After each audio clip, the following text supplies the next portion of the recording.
जय श्री कृष्ण। सकल कृष्णप्रेमी भक्तबृंदगणके जानाচ্ছি राधे राधे।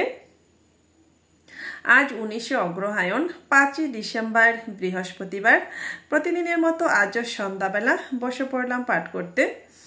আজ আমি পরম গ্রন্থ শ্রীমদ্ ভাগবত গীতার একটি পবিত্র শ্লোকের ব্যাখ্যা পাঠ করব। সকল ভক্তগণ আজকের এই পবিত্র পাঠ অবশ্যই শ্রবণ করুন। ভগবান বলেছেন, মানুষ কর্মচেষ্টা না করলেই যে নৈষ্কর্ম প্রাপ্ত হয় তা নয়, আবার কর্মত্যাগ করলেই যে সিদ্ধি লাভ হয় তাও নয়। আবারও বলছি, মানুষ কর্মচেষ্টা না করলেই যে নৈষ্কর্ম প্রাপ্ত হয় তা নয়, আর কর্মত্যাগ করলেই যে সিদ্ধি লাভ হয় তাও নয়। শ্রীমদ্ ভগবদ গীতা মানুষকে আচরণের দ্বারা পরমার্থ সিদ্ধির কলা শেখান। এর উদ্দেশ্য কর্তব্যকর্ম করানো, কর্তব্যকর্ম ত্যাগ করানো নয়। সেই জন্য ভগবান কর্মযোগ এবং জ্ঞানযোগ উভয় যোগ সাধনেই কর্ম করার কথা বলেছেন। একটি স্বাভাবিক ব্যাপার হলো এই যে, যখন সাধক নিজ কল্যাণ কামনা করেন তখন তিনি সাংসারিক কর্মে বীতশ্রদ্ধ হয়ে ওঠেন এবং সেগুলি বর্জন করতে চান। অর্জুনও সেইরূপ কর্মে বীতশ্রদ্ধ হয়ে ভগবানকে জিজ্ঞাসা করলেন, কর্মযোগ এবং জ্ঞানযোগ উভয় যোগ সাধনেরই তাৎপর্য যখন সমত্ব লাভ, তাহলে আপনি আবার আমাকে কর্ম করতে নির্দেশ দিচ্ছেন কেন?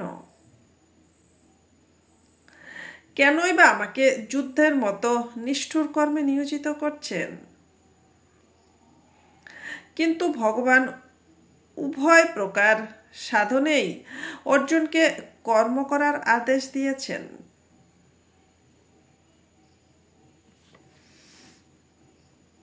যেমন কর্মযোগে যোগস্থ কুরু কর্মাণি এবং সংখ্যাযোগে তস্মানু দুদস্য ভারত, এতেই প্রমাণিত হয় যে ভগবানের অভিপ্রায় মূলত কর্ম ত্যাগ করানো নয়,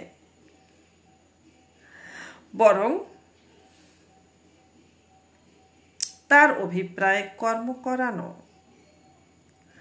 তবে একথা ঠিক যে ভগবান কর্মের মধ্যে যেগুলি বিষাক্ত অংশ, কামনা, মমতা, বাসনা, সেগুলি বর্জন করে কর্ম করতে নির্দেশ দিয়েছেন। কর্মকে স্বরূপত ত্যাগ না করে সাধকের উচিত সেগুলি থেকে নিজ আসক্তি বিচ্ছিন্ন করা। কর্মযোগী নিঃস্বার্থভাবে কর্ম করে শরীর, ইন্দ্রিয়, মন, বুদ্ধি, পদার্থ ইত্যাদিকে সংসারের সামগ্রী মনে করে সংসারের হিতার্থে ব্যয় করেন এবং কর্ম বা তার সম্বন্ধীয় পদার্থগুলির সঙ্গে নিজের কোনো সম্বন্ধ মেনে নেন না। জ্ঞানযোগে সৎ অসৎ বিবেকের প্রাধান্য থাকে। সুতরাং জ্ঞানযোগী মনে করেন যে গুণী গুণগুলিতে প্রবৃত্ত হচ্ছে, অর্থাৎ শরীর, ইন্দ্রিয়াদি, মন, বুদ্ধি ইত্যাদির দ্বারাই কর্ম নিষ্পন্ন হয়। কর্মের সঙ্গে আমার বিন্দু মাত্র সম্পর্ক নেই। প্রায় সমস্ত সাধকেরই অনুভূতি হলো এই যে, কল্যাণের তীব্র আকাঙ্ক্ষা জাগ্রত হলেই কর্ম, পদার্থ এবং ব্যক্তি সম্পর্কে তাদের অরুচি জন্মায়। কিন্তু প্রকৃতপক্ষে দেহের সঙ্গে ঘনিষ্ঠ থাকায় আরাম ও বিশ্রামের ইচ্ছাই সাধকের উন্নতির পথে বাধা হয়ে দাঁড়ায়।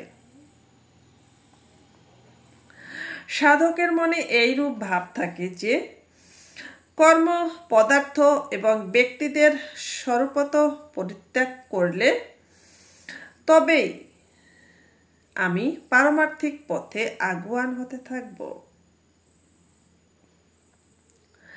কিন্তু প্রকৃতপক্ষে এগুলি ত্যাগ না করে এর থেকে আসক্তি ত্যাগ করাই প্রয়োজন। কর্মকে ত্যাগ না করে এর থেকে আসক্তি ত্যাগ করাই প্রয়োজন। সংখ্যাযোগে তীব্র বৈরাগ্য না আসলে, সংখ্যাযোগে তীব্র বৈরাগ্য না হলে আসক্তি ত্যাগ অত্যন্ত কঠিন হয়। কিন্তু বৈরাগ্য কম হওয়া সত্ত্বেও কর্মযোগে অন্যের হিতার্থে কর্ম করায় অতি সহজেই আসক্তি ত্যাগ হয়।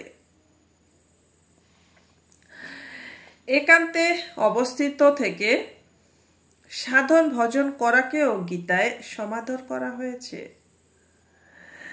সাত্ত্বিক পুরুষ একান্তে থেকে সাধন ভজন সময়ে ব্যয় করলেও, সাত্ত্বিক পুরুষ একান্তে থেকে সাধন ভজনে সময় ব্যয় করলেও রাজসিক পুরুষ সংকল্প বিকল্পে এবং তামসিক পুরুষ নিদ্রা আলস্য প্রমাদের সময় অতিবাহিত করে, যার ফলে পতন অবশ্যম্ভাবী হয়। আবারও বলছি, একান্তে অবস্থিত থেকে সাধন ভজন করাকেও গীতায় সমাদর করা হয়েছে। সাত্ত্বিক পুরুষ একান্তে থেকে সাধন ভজনের সময় ব্যয় করলেও রাজসিক পুরুষ সংকল্প বিকল্পে এবং তামসিক পুরুষ নিদ্রা ও আলস্য ও প্রমাদের সময় অতিবাহিত করে, যার ফলে পতন অবশ্যম্ভাবী হয়। সেই জন্য সাধকের একান্তে বসবাসের রুচি থাকলেও, অর্থাৎ সাংসারিক কর্ম পরিত্যাগ করে পারমার্থিক কাজ করতে তার প্রবৃত্তি থাকলেও কর্তব্য রূপে যা তার সম্মুখীন হয় তৎপরতার সঙ্গে সেটি তার পালন করা উচিত।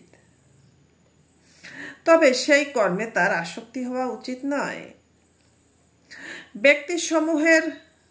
ব্যক্তি সমুদয়ে কিংবা কর্মে অনীহা কোনটির প্রতি তার আসক্তি থাকা উচিত নয়। কোথাও আসক্তির বন্ধন না হলে সাধকের খুব শীঘ্রই কল্যাণ হয়। শারীরিকভাবে একান্তে বাসকেই প্রকৃত একান্ত মনে করা হলো ভ্রম, কারণ শরীর এই সংসারেরই অংশ বিশেষ। সুতরাং শরীর হতে সম্পর্ক বিচ্ছিন্ন করা, অর্থাৎ তাতে অহংভাব বা আসক্তি না থাকাই হলো প্রকৃতে একান্ত থাকা। যা নিজের মধ্যেই আছে এবং এখনই বর্তমান আছে, তা প্রাপ্ত করতে কোনো কিছু করতে হয় না, কারণ তার কখনো অপ্রাপ্তি হয় না। আমি কিছু করলে তবে আমার কিছু প্রাপ্তি লাভ ঘটবে, এই ভাব দেহাভিমানকে বাড়িয়ে দেয়।